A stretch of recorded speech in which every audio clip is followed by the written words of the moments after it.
Domingo de Pascua o Domingo de Divina Misericordia. El Evangelio de hoy. En el nombre del Padre, y del Hijo, y del Espíritu Santo. Amén. Domingo 12 de abril de 2026.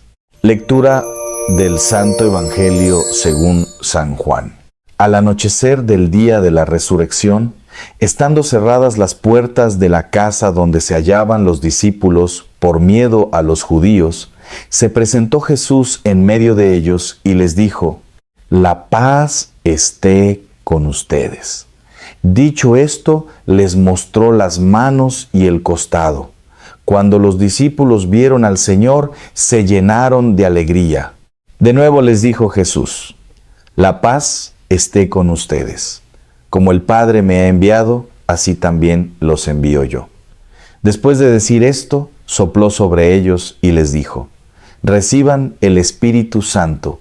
A los que les perdonen los pecados, les quedarán perdonados, y a los que no se los perdonen, les quedarán sin perdonar».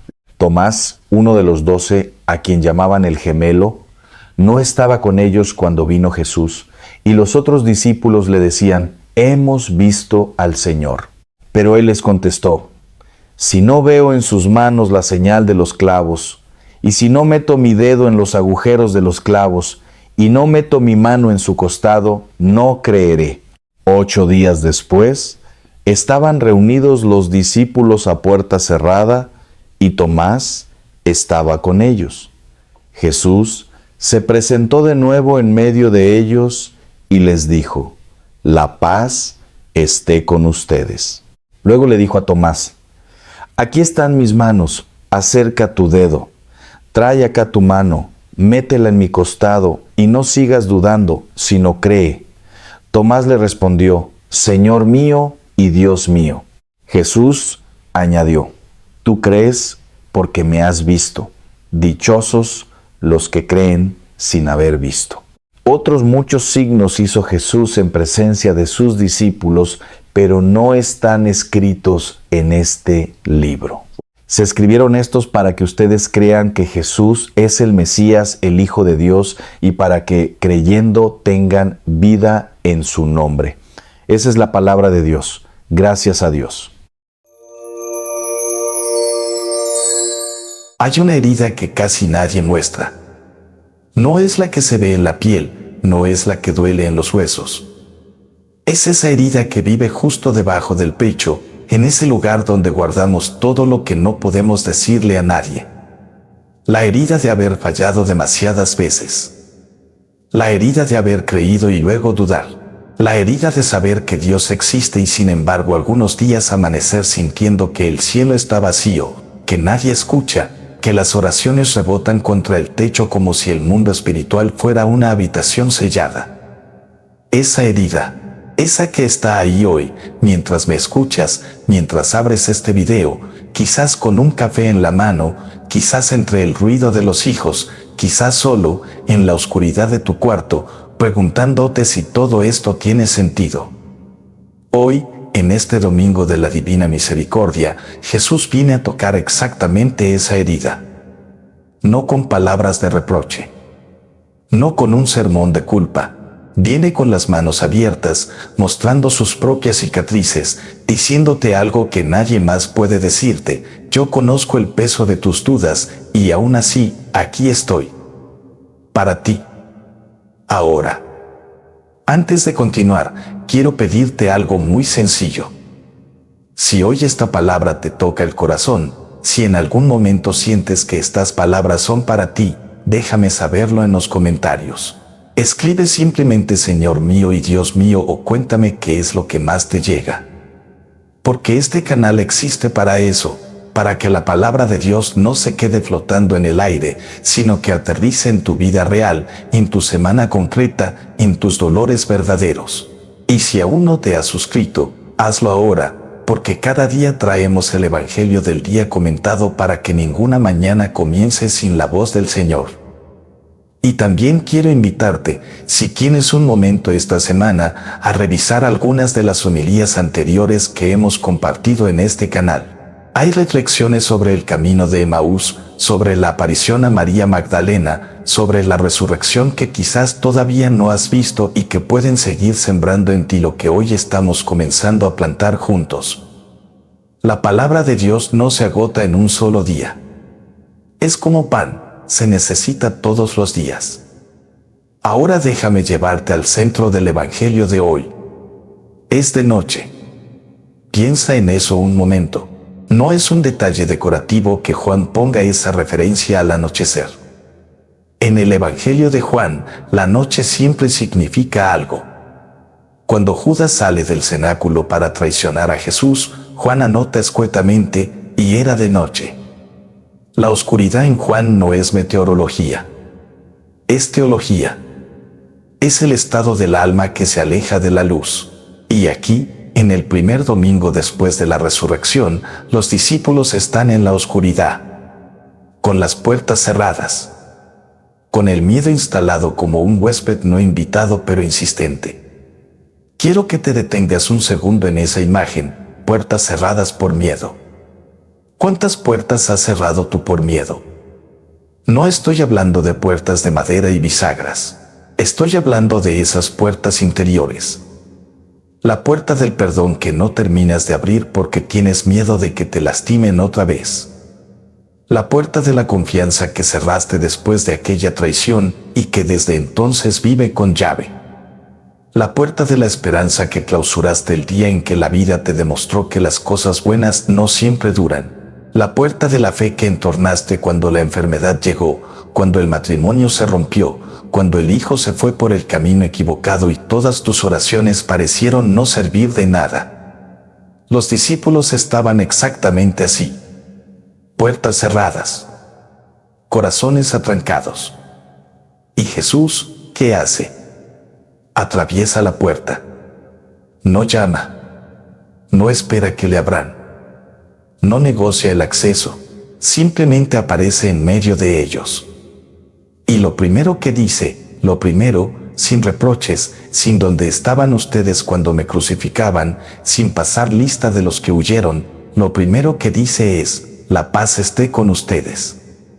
Esa frase, amigos míos, no es un saludo protocolar. En el mundo hebreo, Salom, paz, no significa solamente ausencia de conflicto.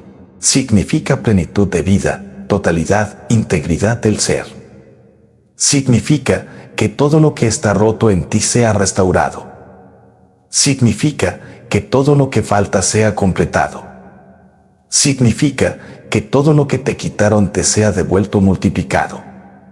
Cuando Jesús les dice la paz esté con ustedes a esos hombres encerrados en su miedo, les está diciendo, vengo a reconstruirte, vengo a darte lo que el mundo no puede darte. Vengo a hacer habitable de nuevo ese corazón que se convirtió en una casa abandonada. ¿Y qué hace después? Les muestra las manos y el costado, las heridas, las cicatrices. Y aquí hay algo que necesito que escuches bien, porque es uno de los momentos más profundos de toda la Escritura. El resucitado tiene cicatrices. El cuerpo glorioso de Jesús resucitado no es un cuerpo perfecto en el sentido en que nosotros entendemos la perfección, liso, sin marca, como si nada hubiera pasado. No. El cuerpo glorioso de Jesús lleva las marcas del sufrimiento. Las cicatrices están ahí. Glorificadas, sí, transformadas, sí, pero presentes. ¿Sabes lo que eso significa para ti? Significa que tus heridas no te descalifican para la gloria. Significa que todo lo que has sufrido, todo lo que te ha marcado, todo lo que llevas como peso en la memoria, no es basura que Dios va a barrer debajo de una alfombra cuando llegue el cielo. Es parte de tu historia y Dios la asume, la transforma, la glorifica. No te pide que finjas que no te dolió. No te pide que actúes como si nunca hubiera pasado nada. Te pide que se lo entregues y Él lo convierte en algo que lleva luz. ¿Cuánta gente carga una vergüenza que la aplasta? Ese pasado que preferiría borrar. Ese error que cometió hace 10 años y que todavía no puede perdonarse. Esa etapa de su vida de la que no habla porque le da demasiada vergüenza. Y hay una voz interior que le dice, así estropeado como estás, así marcado como estás, ¿cómo va Dios a querer algo contigo? Y el Evangelio de hoy le responde, mira al resucitado. Tiene cicatrices. Y es glorioso. No a pesar de las cicatrices, sino con ellas. Los discípulos, dice Juan, se llenaron de alegría. Qué frase tan sencilla y tan profunda. No dice que hicieron una asamblea para votar si lo que veían era real. No dice que primero deliberaron y concluyeron que la resurrección era teológicamente coherente. Dice, se llenaron de alegría. La alegría no fue el resultado de un razonamiento. Fue la consecuencia de un encuentro. Y esa es la diferencia entre la fe que te cambia la vida y la fe que solo te cambia las ideas. La fe que transforma no es la que te convence intelectualmente de la existencia de Dios. Es la que te hace encontrarte con Él y salir de ese encuentro diferente, con el corazón lleno de algo que no puedes explicar pero que no puedes negar. Y aquí es donde entra Tomás. El pobre Tomás, el apóstol que ha cargado durante 20 siglos con el apodo de el incrédulo, como si hubiera hecho algo imperdonable. Permíteme defenderlo un momento, porque creo que Tomás merece una rehabilitación histórica. Tomás no estaba ahí la primera noche. ¿Por qué? No lo sabemos. Quizás estaba buscando comida. Quizás estaba tan destrozado por el dolor que no podía estar con nadie. Quizás necesitaba llorar solo. ¿Alguna vez has sentido eso? Ese momento de dolor tan profundo en el que la compañía de otros en lugar de consolarte te agobia. En el que necesitas el silencio, la soledad, el espacio para procesar lo que está pasando dentro de ti sin que nadie te hable, sin que nadie te pregunte cómo estás, porque si abres la boca vas a derrumbarte completamente. Quizás Tomás estaba en ese lugar. Y regresa. Y los otros le dicen, hemos visto al Señor. Y Tomás dice algo que, si lo piensas bien, no es una declaración de ateísmo. Es una declaración de dolor. Si no veo las marcas de los clavos, no creeré. ¿Sabes lo que hay detrás de esas palabras? Hay un hombre que amaba a Jesús con una intensidad extraordinaria. Recuerden, fue Tomás el que, cuando Jesús decidió ir a Judea a pesar del peligro, cuando los demás trataban de disuadirlo, fue Tomás el que dijo vayamos también nosotros para morir con él. ¿Eso suena como un cobarde? ¿Eso suena como un hombre que no cree? No. Eso suena como alguien que amaba con una desesperación que lo asustaba. Y por eso el dolor de la cruz lo destrozó de una manera particular. Porque cuando amas mucho, cuando apuestas todo, cuando le entregas a alguien o a algo toda tu esperanza, y esa esperanza se rompe, la caída es más profunda. No es incredulidad lo que dice Tomás. Es el grito de alguien que tuvo el corazón partido y que tiene miedo de volver a ilusionarse para que no lo partan de nuevo.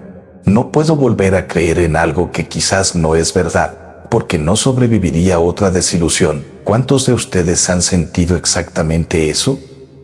Y Jesús, 8 días después, regresa. Solo para Tomás. 8 días esperando. Jesús, que es el Señor del universo, que tiene cosas más importantes que hacer, que está resucitado y glorioso, espera 8 días para aparecer de nuevo porque hay un hombre que tiene una herida que necesita ser sanada. Y cuando aparece, no le regaña.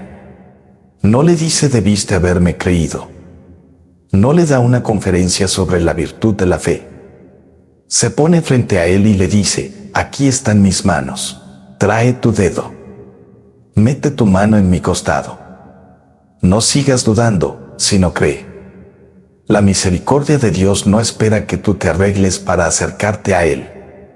La misericordia de Dios viene a buscarte exactamente donde estás, con tus dudas, con tus miedos, con tus heridas, con tus puertas cerradas, con tu si no veo, no creo. Dios no te pide que resuelvas tus dudas antes de venir a Él. Te pide que vengas con tus dudas y en ese encuentro con Él, las dudas comienzan a transformarse. Y la respuesta de Tomás es la confesión de fe más bella de todo el Nuevo Testamento. No dice sí, efectivamente, la resurrección ha quedado demostrada. No dice acepto los fundamentos teológicos de tu divinidad. Dice simplemente, con todo el peso de su historia, con toda la intensidad de su amor lastimado y rescatado, Señor mío y Dios mío. Dos palabras posesivas. Mío. No el Señor. No un Dios. Mi Señor. Mi Dios. La fe de Tomás es la fe del hombre que ha sido herido y que a pesar de todo, o quizás precisamente por todo, se entrega de nuevo con una profundidad que los que nunca dudaron quizás no conocen. Permíteme aquí detenerme un momento en algo muy concreto, muy de todos los días, porque a veces en la predicación nos quedamos en las alturas del Evangelio y olvidamos que la gente que nos escucha tiene facturas que pagar, tiene conflictos en el trabajo, tiene una madre enferma, tiene un matrimonio que cruje, tiene una soledad que duele. ¿Cómo se vive este Evangelio el lunes por la mañana cuando suena el despertador y no tienes ganas de levantarte? ¿Cómo se vive este Evangelio cuando estás en una reunión de trabajo y tu jefe te menosprecia delante de todos y tienes que morderte la lengua? ¿Cómo se vive este Evangelio cuando llevas 3 años tratando de quedar embarazada y cada mes es una nueva desilusión? ¿Cómo se vive este Evangelio cuando tu hijo adolescente te mira con desprecio y tú, que te desviviste por él, no entiendes qué pasó? La respuesta que nos da este texto es la siguiente: se vive con las puertas del corazón abiertas. Porque las puertas cerradas del cenáculo eran comprensibles. Eran humanas. Pero Jesús vino a abrirlas desde adentro. Y lo que quiere de nosotros no es que fingamos que no tenemos miedo.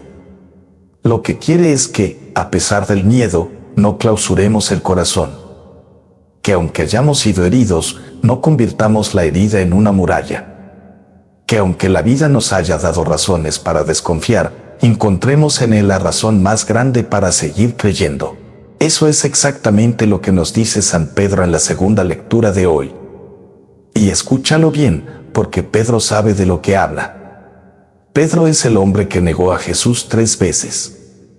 Pedro es el hombre que prometió aunque todos te abandonen, yo no, y luego fue el primero en salir corriendo. Y desde ese Pedro, no desde un teórico, no desde un ángel, no desde alguien que nunca cayó, desde ese Pedro roto y restaurado vienen estas palabras: alégrense, aun cuando ahora tengan que sufrir un poco por adversidades de todas clases, a fin de que su fe, sometida a la prueba, sea hallada digna de alabanza. Pedro no dice si tienen sufrimiento, algo está mal en su fe. Pedro dice: el sufrimiento pone a prueba la fe, y la fe que sale del fuego vale más que el oro. Y esa es una de las verdades más difíciles de aceptar pero más liberadoras de vivir. No estás siendo castigado cuando sufres. No significa que Dios te ha abandonado. No significa que tu oración no sirve. Puede significar, si te dejas acompañar por Él, que tu fe está siendo labrada como el oro que el orfebre mete en el fuego, no para destruirlo sino para purificarlo, para sacarle las impurezas, para que brille con una luz que el oro sin trabajar no puede dar. ¿Cuántas veces has escuchado a alguien decir: lo que me rompió fue lo que más me formó? No es un dicho de autoayuda, es la gramática de la gracia. La cruz no es el final de la historia. La cruz, en la lógica de Dios, es siempre el penúltimo capítulo. El último capítulo siempre es resurrección. Ahora quiero llevarlos a la primera lectura, a esa imagen preciosa de los Hechos de los Apóstoles, porque creo que muchas veces la leemos de forma demasiado abstracta. Todos los que habían sido bautizados eran constantes en escuchar la enseñanza de los apóstoles, en la comunión fraterna, en la fracción del pan y en las oraciones. Toda la gente estaba llena de asombro. Tenían todo en común. Vendían sus bienes para repartirlos según la necesidad de cada uno. Se reunían en el templo y en las casas. Partían el pan con alegría y sencillez de corazón. Cuando lees eso, ¿qué sientes? ¿Nostalgia de algo que nunca conociste? ¿Una especie de utopía hermosa pero inalcanzable? ¿O algo más profundo? el reconocimiento de que algo en ti anhela exactamente eso? Porque seamos honestos, vivimos en un mundo donde el individualismo es la religión dominante. Cada uno con su celular, cada uno con su algoritmo personalizado, cada uno con su burbuja. Y esa soledad es una epidemia silenciosa que está destruyendo la salud mental de generaciones enteras. La gente tiene 1000 contactos en el teléfono y no tiene a nadie a quien llamar cuando está mal. La gente tiene presencia en todas las redes sociales y vive una ausencia radical de comunidad real. La gente puede ver en tiempo real lo que pasa al otro lado del mundo y no sabe el nombre del vecino de al lado. Y lo que Lucas nos describe en los Hechos no es un cuento de hadas. Es una posibilidad real. Es lo que pasa cuando la resurrección de Jesús aterriza de verdad en la vida de una comunidad. Cuando el encuentro con el resucitado no se queda en una experiencia privada, individual, mi fe es mía y no le importa a nadie más, sino que se convierte en una forma de vivir juntos. En un compartir real. En un interesarse genuino por el otro. En un ¿cómo estás?, que no es protocolo sino pregunta verdadera. La misericordia de Dios que celebramos hoy no es solo un sentimiento vertical de Dios hacia mí. Es también horizontal. Es la misericordia que yo debo ejercer hacia mi hermano. Es el perdón que necesito dar a quien me hirió. Es la comprensión que le debo al que cargó su propio Tomás interior y dudó cuando yo hubiera necesitado que creyera. La divina misericordia no es un cuadro con rayos de luz que cuelgue en la pared de la iglesia. Es un estilo de vida. Es una manera de mirar a los demás que empieza por la pregunta: ¿qué herida lleva esta persona que yo no puedo ver? Quiero contarte algo que me sucedió hace un tiempo. Estaba en la sacristía preparándome para una misa y entró un hombre que visiblemente no era practicante. Lo podías ver en la forma en que miraba todo a su alrededor con esa mezcla de curiosidad y extrañeza del que entra a un territorio que no es el suyo. Me dijo: «Padre, vengo a pedirle un favor. Es el aniversario de la muerte de mi madre. Era muy católica. Ella siempre venía aquí. ¿Podría encender una vela por ella?». Y mientras decía eso se le quebró la voz. No siguió hablando. Solo se quedó parado con los ojos brillantes, con esa dignidad dolorosa de los hombres que no saben llorar en público pero que están llorando por dentro con cada célula del cuerpo. No le di un catecismo. No le pregunté si estaba en gracia de Dios. Encendí la vela con él. Y le dije: «Tu mamá está bien. La misericordia de Dios es más grande que todo lo que podemos imaginar». Y él me miró con una mezcla de gratitud y sorpresa, como si esperara un sermón y hubiera recibido un abrazo. Y antes de salir me dijo algo que llevo grabado: «Padre, no sé si Dios existe. Pero si existe, me alegra que sea como usted dijo». Ese hombre no necesitaba teología esa mañana. Necesitaba la paz que Jesús da. La paz esté con ustedes. Hay personas que llegan a nosotros, a nuestra familia, a nuestra amistad, a nuestro trabajo, con las puertas cerradas, con heridas que no sabemos, con una historia de dolor que no nos contaron. Y la pregunta que el Evangelio de hoy nos hace a cada uno es esta: ¿somos capaces de atravesar esas puertas cerradas como Jesús? No con violencia, no con insistencia invasiva, no con el yo te voy a convencer. Con la misericordia que no juzga, con la presencia que no abandona, con la paz que no depende de que el otro cambie primero. Porque hay algo que necesitamos entender sobre la misericordia de Dios, y es que siempre toma la iniciativa. Jesús no espera a que los discípulos vengan a buscarlo. Viene Él. Jesús no espera a que Tomás pida disculpas. Lo va a buscar. Jesús no espera a que la humanidad se arregle para enviar a su Hijo. Lo envía cuando todavía éramos pecadores, dice San Pablo. La misericordia de Dios no es reactiva. Es proactiva. No responde al mérito. Crea el mérito. No espera la conversión para amar. Ama primero, y ese amor es el que provoca la conversión. Y aquí hago una pausa para preguntarte algo directamente. ¿Hay alguien en tu vida a quien no has perdonado? ¿Hay una herida que llevas desde hace años que ya se ha convertido en parte de tu identidad, que ya no sabes quién serías sin ese rencor? ¿Hay una relación rota que quizás con un paso, con un gesto, con una palabra podría comenzar a sanar, pero que no das porque estás esperando que el otro dé el primero? Hoy, en este domingo de la Divina Misericordia, Jesús te dice, da el primer paso. No porque el otro lo merezca, sino porque tú mereces vivir libre. El rencor no castiga al que lo recibe, envenena al que lo guarda, y a veces confundimos la justicia con el rencor.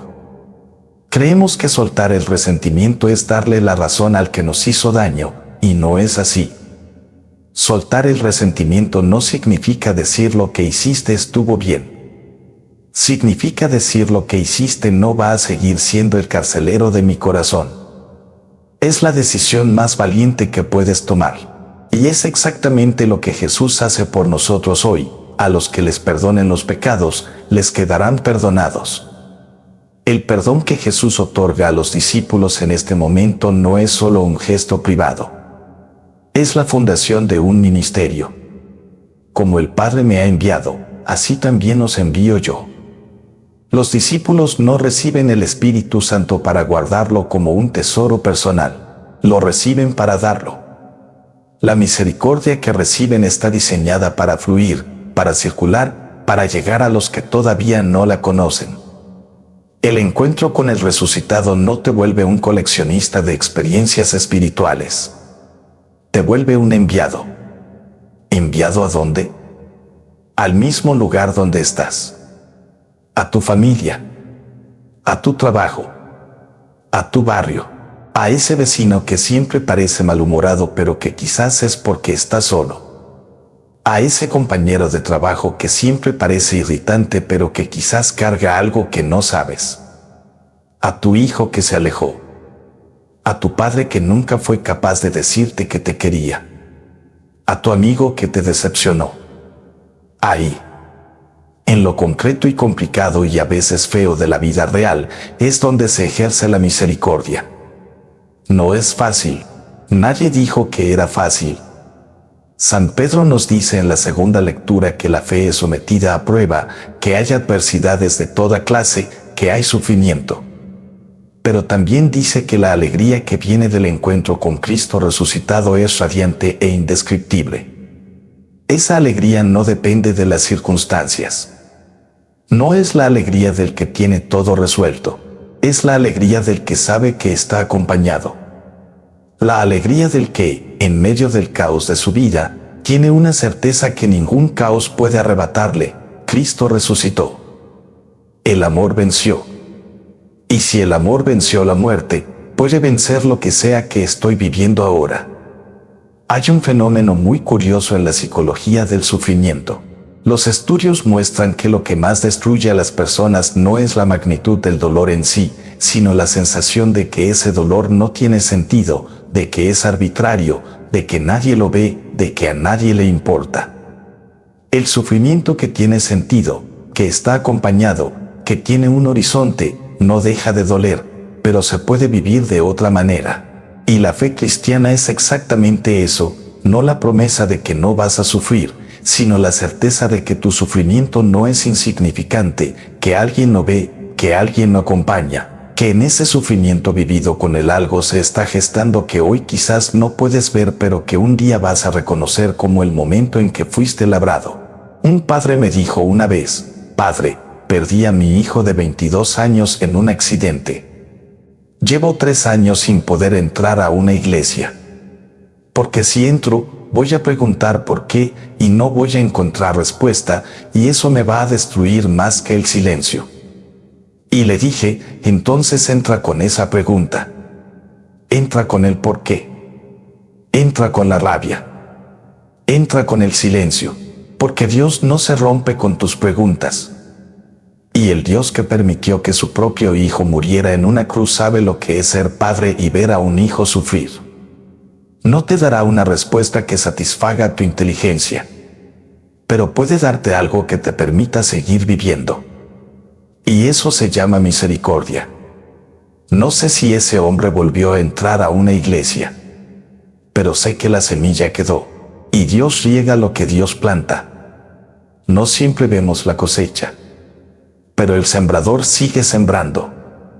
Si me estás escuchando desde un momento difícil de tu vida, quiero decirte algo muy directamente: Dios no te abandonó. La oscuridad que sientes no es la ausencia de Dios. A veces es el lugar donde Dios trabaja con más profundidad, como el cirujano que tiene que abrir para sanar, como el orfebre que mete el oro en el fuego para purificarlo. No estás siendo castigado. Estás siendo trabajado. Y eso duele. Y está bien que duela. Y también está bien que se lo digas a Él, que le grites si necesitas gritar, que llores si necesitas llorar. El salterio está lleno de personas que le gritaron a Dios. Y Dios los escuchó. Y respondió. No siempre como ellos esperaban, pero siempre con misericordia. Y si estás en un momento bueno de tu vida, en un momento de gratitud y de paz, escucha también el Evangelio de hoy. Recuerda que esa paz que tienes es un don que no te pertenece para guardarlo solo. Es un don que debes compartir. Hay alguien en tu entorno que hoy está con las puertas cerradas por miedo. Y quizás tú eres el que Jesús envía para decirle, con tu presencia, con tu palabra, con tu gesto, la paz esté contigo. Quiero hablarte ahora de la frase final del Evangelio de hoy, porque me parece que es de las más importantes de todo el texto y que con frecuencia pasa desapercibida. Juan escribe: otros muchos signos hizo Jesús en presencia de sus discípulos, pero no están escritos en este libro. Se escribieron estos para que ustedes crean que Jesús es el Mesías, el Hijo de Dios, y para que, creyendo, tengan vida en su nombre. Para que tengan vida. No para que tengan doctrina. No para que tengan reglas. No para que tengan religión. Para que tengan vida. La fe no es un sistema de creencias que administras intelectualmente. La fe es una forma de vivir. Es una energía que se instala en el centro de tu ser y que cambia la manera en que te levantas por la mañana, la manera en que miras a tu cónyuge, la manera en que tratas al que te cae mal, la manera en que enfrentas el fracaso, la manera en que recibes la alegría, la manera en que le dices adiós a los que se van. Para que tengan vida en su nombre. En su nombre. No en el nombre de una ideología. No en el nombre de una tradición. En el nombre de una persona, Jesucristo, el que murió y resucitó, el que tiene cicatrices y es glorioso, el que atraviesa puertas cerradas y dice: la paz esté con ustedes, el que espera 8 días para no dejar a un hombre herido sin respuesta, el que sopla su espíritu sobre sus discípulos y los envía al mundo. Eso es lo que estamos celebrando hoy. No una doctrina. Una persona, no una idea, un encuentro, no una religión, una vida. Y hoy especialmente, en este domingo de la Divina Misericordia, el mensaje que la Iglesia nos entrega a través de Santa Faustina Kowalska, a quien Jesús se le apareció y le pidió que difundiera esta devoción, es simplemente este: confía. Confía en la misericordia de Dios. No en la perfección de tu vida espiritual, no en la calidad de tus oraciones, no en cuántas veces vas a misa o cuántos rosarios rezas. En la misericordia de Dios, que es más grande que tu pecado, más grande que tu duda, más grande que tu distancia, más grande que todo el tiempo que llevas alejado, más grande que el peor momento de tu vida, siempre más grande. Jesús le dijo a Santa Faustina: cuanto mayor sea el pecador, mayor es el derecho que tiene a mi misericordia. Repito eso porque me parece que ninguna de nosotros lo escucha suficientes veces. Cuanto mayor es el pecador, mayor es el derecho que tiene a la misericordia de Dios. No porque el pecado sea bueno, sino porque la misericordia de Dios no tiene fondo. No se agota. No tiene límite. La única cosa que puede bloquear la misericordia de Dios no es la gravedad del pecado. Es la resistencia del corazón que no quiere recibirla. Y eso sí es libre, la puerta que abres o cierras eres tú. Hoy es el día. No mañana cuando te hayas arreglado un poco más. No cuando hayas dejado ese vicio. No cuando hayas resuelto ese conflicto. Hoy, con todo lo que eres, con todo lo que cargas, con tus heridas y tus dudas y tus puertas atrancadas. Hoy es el día de decir Señor mío y Dios mío. Hoy es el día de abrir aunque sea una rendija del corazón para que Él pueda entrar. No necesitas abrir todo de golpe. Una rendija es suficiente para que entre la luz. Y donde entra un poco de luz, ya no puede haber oscuridad total. Si hoy este mensaje te tocó, te pido que lo compartas con alguien que creas que lo necesita. No porque necesitemos más visitas en el canal, sino porque quizás hay alguien en tu vida que está exactamente en esa habitación cerrada que describimos hoy, con miedo, con dudas, con heridas, y esta palabra puede ser la rendija de luz que estaban esperando. Comparte. Eso también es misericordia. Eso también es ser enviado. Dale like si te ayudó, suscríbete si todavía no lo has hecho, para que no se te escape ningún evangelio del día, ninguna reflexión, ninguna oportunidad de dejar que la palabra de Dios haga su trabajo en tu corazón. Y antes de terminar, quiero dejarte con una última imagen. Cuando Jesús aparece esa segunda vez, la que es solo para Tomás, y le dice no sigas dudando, sino cree, hay algo que Juan no dice explícitamente pero que me gusta imaginar. Juan no nos dice si Tomás llegó a meter los dedos en las heridas. No nos lo dice. Solo nos dice que Tomás respondió Señor mío y Dios mío, lo cual me hace pensar que quizás, cuando Tomás vio a Jesús de frente, ya no necesitó tocarlo. Que la presencia misma fue suficiente. Que había pedido una prueba táctil porque en el fondo buscaba una presencia real, y cuando esa presencia se manifestó, la prueba ya no importaba. A veces le pedimos a Dios señales porque en el fondo estamos pidiendo presencia. Estamos pidiendo saber que no estamos solos. Estamos pidiendo saber que alguien nos ve, que alguien nos conoce, que alguien está ahí aunque todo lo demás falle. Y Jesús, como con Tomás, viene a decirte hoy, aquí estoy. Para ti. En este momento de tu vida. Con todo lo que eres y con todo lo que no eres todavía. No sigas dudando. Cree. No porque sea fácil, sino porque Él lo vale. Porque el amor que demostró en la cruz y que confirmó en la resurrección no es un amor ordinario. Es un amor que atraviesa puertas cerradas, que espera 8 días por un solo hombre herido, que muestra sus cicatrices para que las tuyas no te asusten. Es un amor que dice tu nombre con una ternura que no has escuchado de ninguna otra boca. Es un amor que, si lo dejas entrar, va a cambiar todo, no de golpe, no sin dolor, pero sí de verdad. Quiero detenerme un momento más en ese texto de los Hechos de los Apóstoles, porque creo que contiene una clave que a veces pasamos por alto cuando lo leemos rápidamente. Lucas dice que los primeros creyentes eran constantes. Constantes. No dice que eran perfectos. No dice que nunca dudaron, que nunca se equivocaron, que nunca tuvieron ganas de abandonar. Dice que eran constantes. En la enseñanza, en la oración, en el partir el pan, en la comunión fraterna. La constancia, esa virtud silenciosa que el mundo moderno tiene muy poca paciencia para valorar, porque vivimos en la cultura de lo inmediato, de lo viral, de lo que da resultados en 48 horas o lo descartamos. Y me pregunto cuántos de nosotros hemos abandonado algo hermoso por falta de constancia. ¿Cuántos comenzaron a orar y lo dejaron porque en los primeros días no sintieron nada especial? ¿Cuántos se acercaron a la comunidad, al grupo de la parroquia, a una relación nueva y al primer tropiezo cerraron la puerta?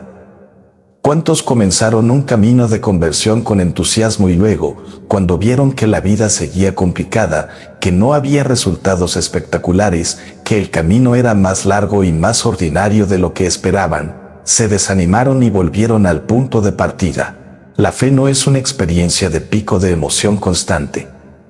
La fe tiene días grises.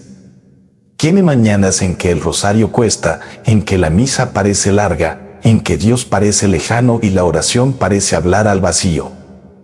Y esos días son, muchas veces, los más importantes de la vida espiritual. Porque en esos días es cuando la fe deja de ser sentimentalismo y se convierte en compromiso. En esos días es cuando te das cuenta de que no crees porque te sientes bien, sino porque hay algo en ti que sabe, con una certeza más profunda que las emociones, que Él está ahí aunque no lo sientas. Eso es madurez espiritual. Eso es lo que San Pedro llama fe que se acrisola por el fuego. Tengo un amigo que lleva 40 años casado. Le pregunté una vez cuál era el secreto. Me miró con esa sonrisa de la gente que ha vivido mucho y me dijo, mira, hubo momentos en que no me gustaba nada de ella.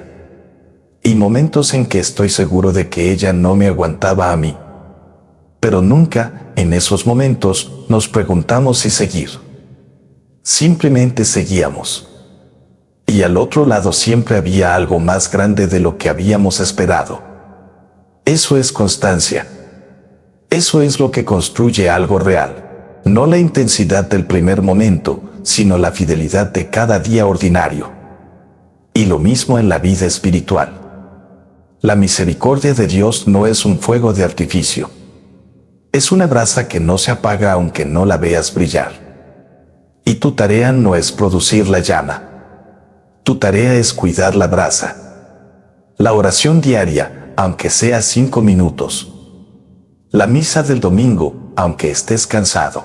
La lectura del Evangelio del día, aunque sea mientras esperas el autobús o mientras te tomas el café. El examen de conciencia breve antes de dormir. Esas pequeñas constancias son las que van tallando, día a día, el carácter espiritual que Dios quiere construir en ti. Y hablando de constancia y de comunidad, quiero decirte algo sobre ese versículo que dice que los primeros creyentes vendían sus bienes y el producto era distribuido entre todos, según las necesidades de cada uno. Esto ha sido objeto de debates teológicos y políticos durante siglos. Hay quien lo quiere convertir en un manifiesto comunista. Hay quien lo minimiza como un entusiasmo pasajero que después la Iglesia abandonó. Pero lo que yo veo en ese texto no es un sistema económico. Es un corazón. Es el corazón de una comunidad que había sido tocada por la resurrección de Jesús y que por eso ya no podía ver al hermano pasar necesidad sin hacer nada. El encuentro con el resucitado te cambia la relación con el dinero, con los bienes, con el mío y el tuyo. ¿Por qué? Porque cuando encuentras de verdad la misericordia de Dios, cuando la recibes no como una doctrina sino como una experiencia viva, te das cuenta de que todo lo que tienes es dado. Que no lo construiste solo. Que la salud que tienes, el talento que tienes, las oportunidades que tuviste, la familia que te formó, el tiempo que tienes, nada de eso es solo tuyo. Todo viene de Dios, todo viene del tejido de relaciones y circunstancias que Él providencialmente dispuso en tu vida. Y cuando lo ves así, la generosidad no es un sacrificio heroico, es la respuesta natural y lógica a quien ha entendido que vive de dones. No estoy hablando de vender todas tus propiedades mañana. Estoy hablando de esa conversión del corazón que te hace mirar al que está al lado y preguntarte, ¿qué necesita? ¿Qué tengo yo que él necesita y que podría compartir? No solo dinero, también tiempo, también escucha, también consejo, también presencia, también ese abrazo que a veces cuesta más que un cheque. En el mundo en que vivimos, hay una crisis silenciosa que los médicos y los psicólogos están documentando con creciente alarma, la crisis de la soledad. Hay millones de personas que viven completamente aisladas. No porque estén en islas desiertas, sino porque en medio de la ciudad, en medio del tráfico y el ruido y las pantallas, viven completamente desconectados de cualquier vínculo humano real y profundo. Y esa soledad mata. Literalmente, los estudios muestran que la soledad crónica tiene efectos sobre la salud equivalentes a fumar 15 cigarrillos al día. La soledad mata. Y la respuesta de la Iglesia, la respuesta de la comunidad cristiana, no es una app ni un programa gubernamental ni una red social. Es lo que los primeros creyentes hacían en Hechos: reunirse en el templo y en las casas, partir el pan, comer juntos con alegría y sencillez de corazón. Presencia. Comunidad. El calor humano de estar juntos, de saber que eres conocido por nombre, de poder decir esto que me pasa y saber que alguien te va a escuchar de verdad. Esa es la Iglesia en su mejor versión. No el edificio. No la institución. La comunidad de los que han sido tocados por la misericordia y viven desde ella. ¿Y tú? ¿Tienes esa comunidad? ¿Tienes ese espacio donde puedes ser auténtico, donde puedes traer tus dudas y tus luchas sin que te juzguen? Si no lo tienes, búscalo. Si lo tienes, cuídalo como el tesoro que es. Y si puedes serlo para alguien, hazlo. Sé esa presencia constante, esa persona que no desaparece cuando las cosas se ponen difíciles, ese amigo que llama no solo para dar noticias sino para preguntar de verdad cómo estás. Quiero también hablar de algo que muchas veces en las predicaciones evitamos porque parece incómodo: la duda. La duda como parte del camino de fe, no como su enemiga. Hoy el Evangelio nos regala a Tomás precisamente para eso. Para que los que dudamos sepamos que hay un lugar para nosotros en el Evangelio. Que no somos ciudadanos de segunda categoría en el reino. Que Jesús no se avergüenza de nosotros. Hay personas que llevan años sin poder comulgar, sin poder confesarse, sin poder entrar a una iglesia, porque cargando una herida o un cuestionamiento que nadie les ha ayudado a procesar, decidieron que el camino de fe no era para ellos, o que Dios no los quería tal como eran. Y se alejaron, y a veces, desde lejos, siguen mirando, siguen teniendo ese anhelo vago de algo que perdieron o quizás nunca tuvieron del todo. A esa persona le hablo ahora. A la que está escuchando esto quizás desde hace años sin haberse acercado a la iglesia, quizás con una historia de herida eclesial, de decepción con un sacerdote, con una comunidad, con la institución.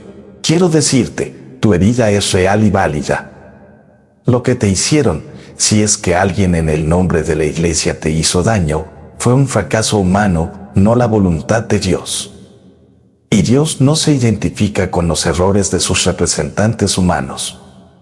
Dios es el que viene a atravesar las puertas cerradas. El que no espera que te arregles. El que muestra sus cicatrices para que las tuyas no te den vergüenza. El que espera. El que busca. El que llama. No te pido que regreses a una institución de golpe. Te pido que te dejes encontrar por Él. Que abras aunque sea una rendija. Que le digas, aunque sea en el silencio de tu cuarto, con las palabras más imperfectas del mundo: Señor, si estás ahí, si me escuchas, aquí estoy. Con todo lo que soy y con todo lo que no soy todavía. Eso es suficiente. Eso siempre ha sido suficiente para Él. Y a los que sí están en el camino, a los que vienen cada domingo, a los que rezan, a los que forman parte de comunidades, les pido que sean iglesia para los que están afuera. No la iglesia que juzga desde arriba. La iglesia que sale a buscar, que va al encuentro, que no tiene miedo de sentarse al lado del que duda y decirle: yo también dudé y aquí sigo. La iglesia que hace lo que Jesús hace en el Evangelio de hoy: atravesar puertas cerradas, mostrarse con sus propias cicatrices, decir la paz esté contigo sin preguntar primero si el otro lo merece. Hoy es el domingo de la Divina Misericordia y me parece importante explicar de dónde viene esta celebración, especialmente para los que no conocen la historia, porque es una historia que me parece que habla directamente a nuestro tiempo. En los años 1930, en Polonia, una joven religiosa de origen humilde, llamada Faustina Kowalska, comenzó a recibir visiones de Jesús que se le presentaba con dos rayos saliendo de su corazón, uno rojo, que representaba la sangre, y uno blanco, que representaba el agua del bautismo. Y Jesús le decía, que la humanidad entera conozca mi insondable misericordia. Es para la humanidad entera el signo de la misericordia en los últimos tiempos, después vendrá el día de la justicia. Faustina era una mujer sencilla, con poca educación formal. No era una intelectual ni una teóloga. Era cocinera en su convento. Y sin embargo, el mensaje que Jesús le encomendó tiene una profundidad que ha nutrido espiritualmente a millones de personas en el mundo entero. Jesús, en ti confío. Esas 4 palabras que aparecen en la imagen de la Divina Misericordia son, en el fondo, el resumen de todo el Evangelio de hoy. No Jesús, en mí confío. No Jesús, confío en mis méritos. No Jesús, confío en que me lo merezco. En ti. Solo en ti. Con toda la pobreza de mi vida, con toda la distancia que he puesto, con toda la inconsistencia de mi fe, en ti confío. Hay algo liberador en esa actitud que quiero que captures hoy. Porque muchas veces la vida espiritual se convierte en un proyecto de autosuperación donde el objetivo es ser cada día un poco más perfecto, un poco más virtuoso, un poco menos pecador, para merecer un poquito más el amor de Dios. Y eso, aunque tiene una parte válida, porque la conversión es real y el esfuerzo moral importa, puede convertirse en una trampa agotadora. La trampa de creer que tu relación con Dios depende de tu rendimiento. Que cuando te va bien espiritualmente, Dios está contento contigo, y cuando te va mal, Dios está decepcionado. Que el amor de Dios es esencialmente condicional, que fluctúa según tu conducta. Y el Evangelio de hoy, el mensaje de la Divina Misericordia, derrumba esa trampa de raíz. No porque la conducta no importe, sino porque el amor de Dios precede siempre a la conducta. Dios no te amó porque te lo ganaste. Te amó primero, y desde ese amor primero nace la posibilidad de que tú también ames, también te conviertas, también crezcas. Nosotros amamos porque Él nos amó primero, dice San Juan en su primera carta. No al revés. Y eso transforma también la manera en que vivimos nuestra vida cotidiana. Si sé que soy amado independientemente de mi rendimiento, puedo levantarme de la caída sin el peso aplastante de la vergüenza. Puedo fallar sin que ese fallo sea la última palabra sobre quién soy. Puedo pedir perdón sin tener que convencerme primero de que lo merezco. La misericordia de Dios no espera que tú seas digno. La misericordia de Dios te hace digno al recibirla. Y eso también cambia la manera en que miramos a los demás. Cuando vives desde la misericordia recibida, cuando sabes en carne propia lo que es ser levantado cuando te caíste, ser buscado cuando te alejaste, ser amado cuando no te lo merecías, se te hace muy difícil mirar a otro ser humano, con todos sus errores, con toda su distancia, con toda su complicación, y decir, ese no merece misericordia. Porque sabes que tú tampoco la merecías, y se la recibiste. Y cambió todo. Me llegan muchos mensajes de personas que me dicen, Padre, tengo un familiar que lleva años sin confesarse, sin comulgar, alejado de la iglesia, y no sé qué hacer. Y yo les digo siempre lo mismo, no hagas sermones. Vive la misericordia delante de ellos. Sé la presencia constante que no desaparece aunque te decepcione. Ora por ellos con fidelidad. Y confía en que la misericordia de Dios puede hacer en el corazón de esa persona lo que tú no puedes hacer con argumentos ni con presión. Dios tiene acceso a lugares del alma humana que tú no tienes. Y actúa en los tiempos de Dios, que no siempre son los tuyos. Los 8 días que Jesús esperó para aparecer a Tomás son, a mi manera de ver, una de las imágenes más hermosas de cómo trabaja la misericordia de Dios, con paciencia, con respeto por el proceso del otro, sin forzar ni atropellar, pero tampoco abandonando. Esperando. Y regresando. Siempre regresando.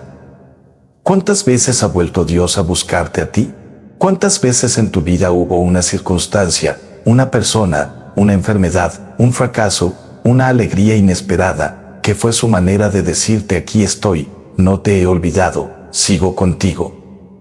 Quizás no lo reconociste en el momento. Quizás lo estás reconociendo apenas ahora. Y si es así, si este momento es para ti un momento de reconocimiento de ese Señor mío y Dios mío que dice Tomás, entonces recíbelo. No lo pospongas. No digas ya después, cuando esté más preparado. Ahora. Con todo lo que eres. Ahora. La vida es corta. Esa frase suena a cliché, pero es la verdad más seria que existe. Nadie sabe cuánto tiempo tiene. Y la tentación de dejarlo para después, de decir cuando me arregle un poco más, cuando tenga más tiempo, cuando pase esta temporada difícil, entonces me acerco, es una de las trampas más efectivas del enemigo de nuestra alma. Siempre habrá algo que arreglar. Siempre habrá un momento más conveniente que nunca llega. La misericordia de Dios te espera ahora. No mañana. Ahora. Y para los que me escuchan desde Latinoamérica, desde España, desde las comunidades hispanas de Estados Unidos, desde cualquier rincón del mundo hispanohablante donde este video llega, los llevo en mi oración. Sé que muchos de ustedes viven situaciones muy difíciles. Sé que hay familias rotas, que hay violencia, que hay pobreza, que hay inmigración forzada, que hay soledad en tierra extraña, que hay hijos que crecen sin padre, que hay padres que no saben cómo llegar a sus hijos. Sé que la vida no es fácil y que a veces la fe se sostiene solo por un hilo. Y desde aquí les digo, ese hilo es suficiente. Ese hilo es el amor de Dios, que aunque parezca delgado es más fuerte que cualquier cosa que pueda cortarlo. No estás solo. No estás sola.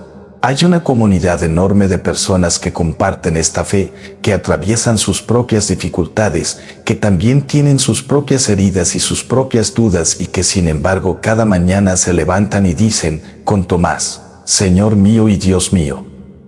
Y en esa confesión cotidiana, a veces casi sin emoción, a veces casi mecánica, está ocurriendo algo que no siempre se ve pero que es real, está siendo construido, está siendo labrado. Estás siendo preparado para algo que todavía no puedes ver. Antes de llegar al final, quiero llevarte a algo que este Evangelio de Juan nos regala escondido entre sus líneas. Cuando Jesús sopla sobre sus discípulos y les dice reciban el Espíritu Santo, el texto usa en griego la palabra nefisesen, que es exactamente la misma que usa la versión griega del Antiguo Testamento cuando describe a Dios soplando sobre el barro para crear al hombre en el Génesis. El mismo soplo. La misma acción creadora. En el cenáculo, Jesús está haciendo una nueva creación. No una reparación, no un parche. Una creación nueva. Eso es lo que la resurrección significa en el fondo, no que las cosas volvieron a como estaban antes de la cruz, sino una creación nueva. Un orden nuevo. Una humanidad nueva. Los discípulos que entraron en esa habitación cerrada llenos de miedo, cuando salen ya no son los mismos. Han recibido el espíritu del resucitado, y desde ese momento su misión no es volver a lo que había antes. Es construir algo que nunca antes existió. Y eso tiene consecuencias para ti y para mí hoy. Cuando recibes el Espíritu de Cristo en el bautismo, en la confirmación, en la Eucaristía, en la reconciliación, no estás siendo reparado como un electrodoméstico que se arregla para seguir funcionando igual que antes. Estás siendo rehecho. Estás siendo llamado a una novedad que no es solo interior, sino que tiene que manifestarse en la manera en que vives, en las decisiones que tomas, en las relaciones que construyes, en la justicia que buscas, en el amor que ejerces. El Espíritu de Dios no viene a perfeccionarte dentro de los parámetros de la vida que ya tenías. Viene a transformar esa vida desde adentro, y esa transformación no sucede de una vez. Sucede en el proceso. Sucede en la fidelidad cotidiana a lo que el Espíritu va señalando en tu conciencia. Esa incomodidad que sientes cuando le mientes a alguien y tu interior te dice eso no está bien, eso es el Espíritu. Esa resistencia que sientes cuando estás a punto de hablar mal de alguien y algo te frena, eso es el Espíritu. Ese impulso de llamar a esa persona con la que llevas tiempo distanciado, de pedir disculpas cuando sabes que te equivocaste, de dar aunque no te sobre, eso es el Espíritu. Aprende a reconocer esa voz. Es suave, no grita, no impone. Sugiere, impulsa, inspira. Y si la escuchas y la sigues, con el tiempo esa voz va haciéndose más nítida y la vida espiritual más integrada con todo lo que eres. Me gusta mucho un detalle que el texto de los Hechos incluye casi de pasada. Toda la gente estaba llena de asombro y de temor al ver los milagros y prodigios que los apóstoles hacían en Jerusalén. Asombro y temor. No un miedo paralizante, sino la reverencia del que está ante algo que lo supera absolutamente. Y el asombro es esa capacidad de ver algo y reconocer que estás ante un misterio que no controlas, que no fabricaste, que no puedes reducir a una explicación. Vivimos en un mundo que ha perdido la capacidad del asombro. Lo explicamos todo. Lo gestionamos todo. Lo reducimos todo a datos y estadísticas. Y cuando esa actitud coloniza también la vida espiritual, cuando empezamos a tratar la fe como una técnica de bienestar o una caja de herramientas para sentirnos mejor, perdemos algo esencial. Perdemos el asombro. Y sin asombro no hay adoración. Y sin adoración la vida espiritual se vuelve árida, instrumental, aburrida. El asombro es lo que Tomás vive en ese momento en que Jesús se le aparece. El asombro es lo que los discípulos viven cuando se llenan de alegría. El asombro es lo que Pedro experimenta cuando escribe sobre una alegría radiante e indescriptible. Hay algo en el encuentro con el Dios vivo que desborda las categorías, que no cabe en los esquemas, que te deja sin palabras excepto las más simples, Señor mío y Dios mío. Y quiero animarte a cultivar esa capacidad del asombro, no artificialmente, sino prestando atención a lo que está pasando en este instante en tu vida. El asombro no requiere grandes eventos. A veces se encuentra en cosas muy pequeñas, en el rostro de un niño que te sonríe sin razón, en la lluvia que cae sobre el asfalto caliente, en la conversación inesperada con alguien que necesitabas exactamente ese día, en el versículo del Evangelio que parece haber sido escrito solo para lo que estás viviendo en este momento. Dios es el maestro de esas coincidencias que no son coincidencias. Y si llevas los ojos abiertos, si llevas el corazón disponible, lo vas a ver. Este domingo de la Divina Misericordia, te propongo un ejercicio concreto para la semana que comienza. Cada día de esta semana, en algún momento del día, repite con convicción, Jesús, en ti confío.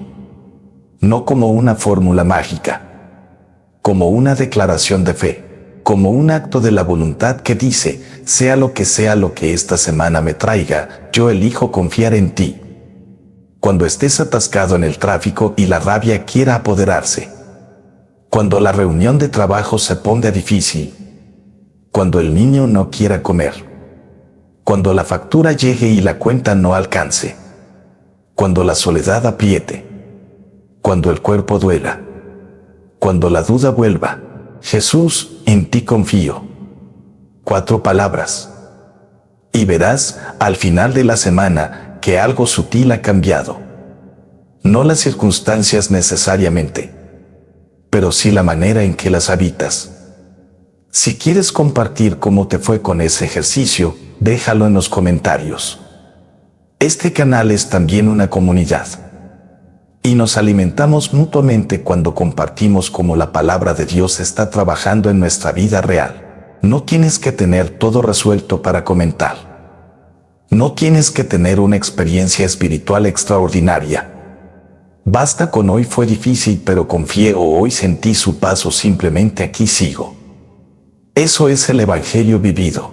Y si este video te ayudó, dale like, suscríbete si aún no lo hiciste y compártelo con alguien que creas que hoy necesita escuchar que la misericordia de Dios es más grande que todo. Y si hay algo que quisiera que llevaras de este tiempo que hemos compartido hoy, es esto: la misericordia de Dios es más grande que tu pecado, más grande que tu distancia, más grande que tu duda, más grande que tu historia, más grande que tu miedo, más grande que tus fracasos acumulados, más grande que las veces que prometiste cambiar y no cambiaste, más grande que la vergüenza que llevas guardada desde hace años, más grande que cualquier nombre que el mundo o tu propia voz interior te haya puesto. Siempre más grande. Y está disponible ahora para ti, sin condiciones que debas cumplir primero, sin sala de espera, sin trámites, sin que tengas que presentar credenciales de buen comportamiento. La misericordia de Dios no es una recompensa que se gana, es un don que se recibe. Y la única manera de no recibirla es cerrar la mano.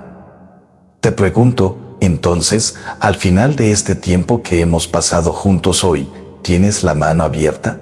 No te pido perfección, te pido disponibilidad. No te pido que hayas resuelto todas tus dudas, te pido que vengas con ellas. No te pido que llegues sin heridas, te pido que dejes que las heridas sean el lugar donde entra la luz, como decía el poeta, como nos muestra el cuerpo glorioso del resucitado que lleva sus cicatrices no como vergüenza sino como trofeo de amor. Hoy es el domingo de la Divina Misericordia. Y si este domingo te encuentra en un lugar de fe sólida, da gracias y comparte lo que tienes. Si te encuentra en un lugar de duda, no te vayas. Quédate, como Tomás, y espera el encuentro. Si te encuentra cargando una herida antigua que no ha terminado de sanar, ofrécela. Si te encuentra con las puertas cerradas, deja al menos una rendija. Y si te encuentras simplemente aquí, escuchando, sin saber muy bien por qué, confiando en que algo en este mensaje era para ti, bien. Aquí estás en el lugar correcto. Porque este evangelio no es para los que ya tienen todo claro. Es para todos. Para los que creen y para los que quieren creer. Para los que están cerca y para los que están lejos. Para los que nunca fallaron y para los que no recuerdan haber acertado nunca. Para todos. Se escribieron estos para que ustedes crean que Jesús es el Mesías, el Hijo de Dios, y para que, creyendo, tengan vida en su nombre. Vida. En su nombre. Que esa vida sea tuya hoy. Y mañana, y todos los días que Dios te dé, y está disponible, ahora, para ti, sin condiciones, sin que tengas que merecerla, solo tienes que quererla, solo tienes que abrir la puerta, aunque sea una rendija, y Él, que ya está del otro lado esperando desde hace tiempo, entrará, y dirá lo primero que siempre dice: la paz esté contigo, feliz domingo de la Divina Misericordia. Que la paz de Cristo resucitado esté con ustedes. Con cada uno de ustedes. Hoy, esta semana y todos los días de su vida. Y que esta semana, cada vez que sientan el peso de la vida, el cansancio, la duda, la soledad, el miedo, recuerden, hay alguien que tiene cicatrices y es glorioso. Hay alguien que atravesó la muerte y sigue en pie. Hay alguien que los llama por su nombre con un amor que no tiene fondo ni tiene final. Y ese alguien está contigo. Ahora mismo. Aquí. En esto que estás viviendo. En lo ordinario y en lo difícil. En lo bello y en lo roto. Siempre contigo. Los quiero mucho. Hasta mañana con el Evangelio del Día.